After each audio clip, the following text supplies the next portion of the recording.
Ассалаумағалейкум, құрметті әріптестер және де YouTube желісінің оқырмандары.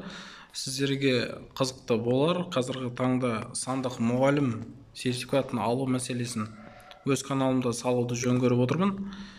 Бұл күнделік кезет бойынша, күнделік кезетте жалпы есептік кезеңге өтетін болсақ, осы жерде сандық мұғалім сертификатын алыңыз деген белгіші шығып тұрады. Яғни бұл жерде сандық сервистер бөлімінде де қанша мұғалім сертификат алды, қаншасы қамтылды деген сияқты нәрсе пайыздық көрсеткіш көрсетіледі. Бірақ бір нәрсені назарға ала кеткендеріңіз жөн болады. Бұл жерде жалпы есептік көрсеткішке әсері болмайды, бірақ болу керек пайызды көрсеткен, 30%-дан кем емес. Бұл сертификатты алудағы мақсат сіздер не білесіздер, не үйренесіздер, соған нақтылап тоқталып кетсек.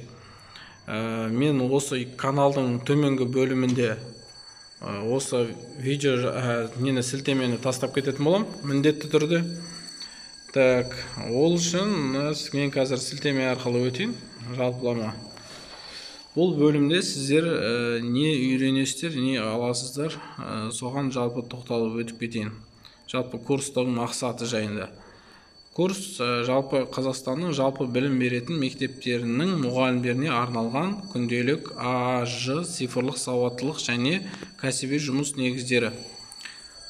Бұл курсты курстарды қарау бөліміне өту арқылы да сіз қандай бағыттарда сабақ өтіледі, сол жайында толығырақ ақпаратқа ие бола алады екенсіз. Так, курстарды қарау бөліміне өтейін.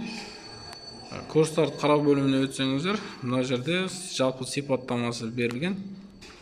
Сипаттамасы. Мен енді осының төменгі бөлімінде сабақтар, қандай сабақтар кіріктірілген жайында айтып өтейін.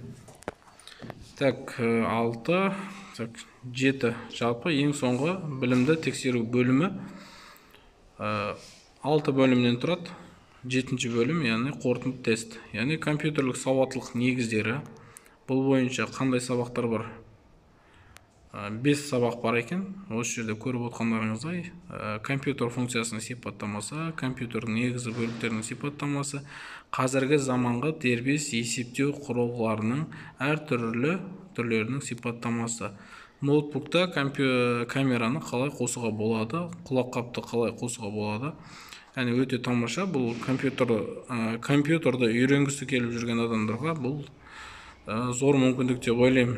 Яғни оқып сертификатын алып алсаңыздар жөн болады.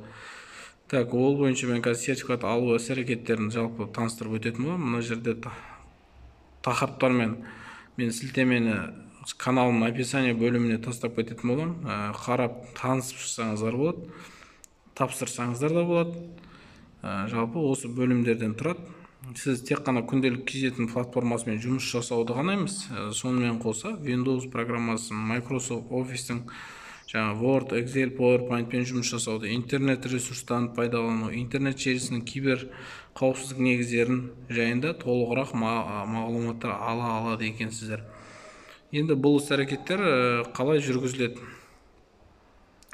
Сіздерге қысқаша тоқталып өтейін. Так.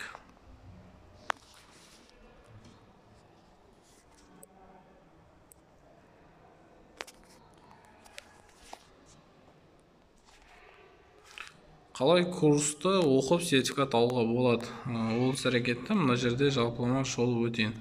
Көріп тұрғандарыңыздай, мына сілтемені мен қалдырамын. Осы сілтемеге өтсеңіздер, жалпы сол курс бетіне өтесіздер. Курстың ережесіне тоқталып өтейік. Тестілеуге қалай өтуге болады? Яғни барлық жүйені оқып аяқтауларыңыз керек міндетті. Әр бөлім аяқталған кезде өзінің қорытынды тест және үй тапсырмалары болады.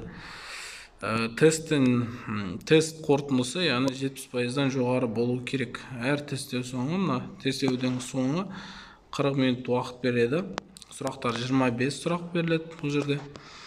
Яғни сіз тесттен 75%-дан жоғары балл жинайтын болсаңыз, одан кейін төлем жасау бөлімі ашылады, яғни сертификат алуға болатын бөлім ашылады. Ол жерде сертификат алу үшін 2,5 теңгені төлеп ала аласыздар. 2,5 теңгені төлеу құны қалай жүргізіледі? Ол онлайн жүреді, мына сертификаттың үлгісі. Яғни 75%-дан кем балл жинамауымыз қажет екен. Одан кейін онлайн төлем арқылы жүргізіледі. Сол жерде бөлім сіздерге бет ашылады. Қарап толығырақ танысуларыңызға болады. Бөлім бойынша сұрақтарыңыз болса, комментарий бөліміне жазып кетсеңіздер болады. Міндетті жауап болады сіздерге. Назар қойып тыңдағандарыңызға көп рахмет. Сіздерге пайдалы видео болады деп ойлаймын.